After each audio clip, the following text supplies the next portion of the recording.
Global warming is starting to become a serious problem in the 21st century. America is much hotter than it was just a few decades ago. According to an assessment done, the 2000s have been the hottest decade on record for the United States, and 2012 was the hottest year ever for the contiguous US. One study showed that by the year 2100, a once-in-a-20-year extreme heat wave will be occurring every 2 or 3 weeks over most of the nation.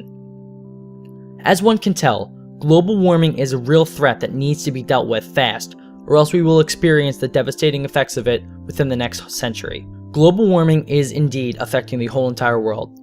One of the larger effects of global warming is the rise in sea level. Thanks to global warming, the average level of the sea has risen by 8 inches within the past century. That might not seem like a lot, but when a storm like Hurricane Sandy hits the coast, the effects are much greater than they would have been if the coast wasn't as high. Also, some islands are beginning to disappear because of these rising sea levels. The island of Kiribati is just 6 feet below the average sea level at the moment. It is predicted that within the next 60 years, the sea level will have risen so much that the island will now be uninhabitable. The melting of sea ice and ice sheets in Greenland and Antarctica are to blame for this. They are melting due to carbon emissions from power plants, cars, and other harmful human activities. Most people don't really think that global warming is a big problem, but they are so wrong. Others don't believe that global warming can be stopped, but it can. Just a few centuries ago, people were convinced that the Earth was at the center of the universe. When Copernicus presented the idea of a heliocentric solar system, the general population, including the Roman Catholic Church, refused to believe that it was possible. But then another Italian scientist came along and was determined to prove Copernicus's theory correct. After years of hard work and dedication, he proved that our solar system is indeed heliocentric.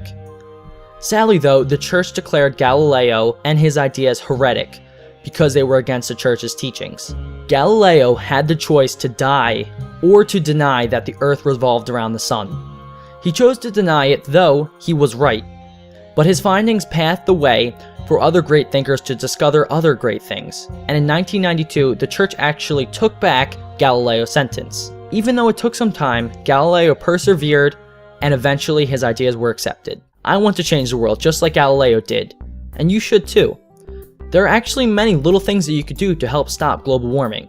For example, if everyone would take showers instead of baths, 4 times the power and water could be saved. Also, recycling any products that have the recycling sign on them, such as plastic bottles or plastic cups, you could save around 2,400 pounds of carbon dioxide a year by recycling half of the waste that your house uses. Try to reuse as much as possible. It's easy to buy paper plates and plastic cups, but it's much better to use reusable cups and plates. When you put paper plates and plastic cups into a trash can, then they will get burned into carbon dioxide and methane gas, which will eventually pollute the atmosphere. These are just some of the small things that you can do, but there are even better things that can be done on a much larger scale to help stop global warming.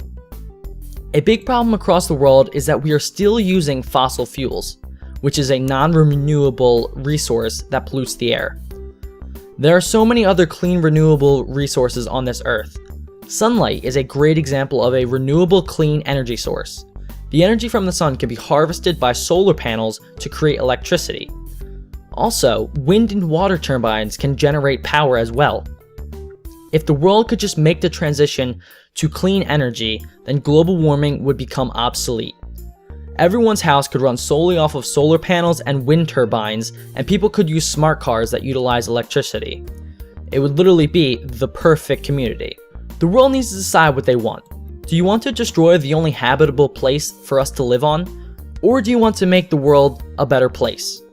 I think everyone now understands the problem and what they need to do to help out. Global warming should be an important concern for everyone. We need to stop clear-cutting rainforests and pumping harmful fumes into our atmosphere. Lao Tzu once said, "If you do not change your direction, then you may end up where we're heading." And we are already heading down a very dark path that needs to change. Difficult choices must be made if we want to change, but it can be done. It's just like the little saying about a frog.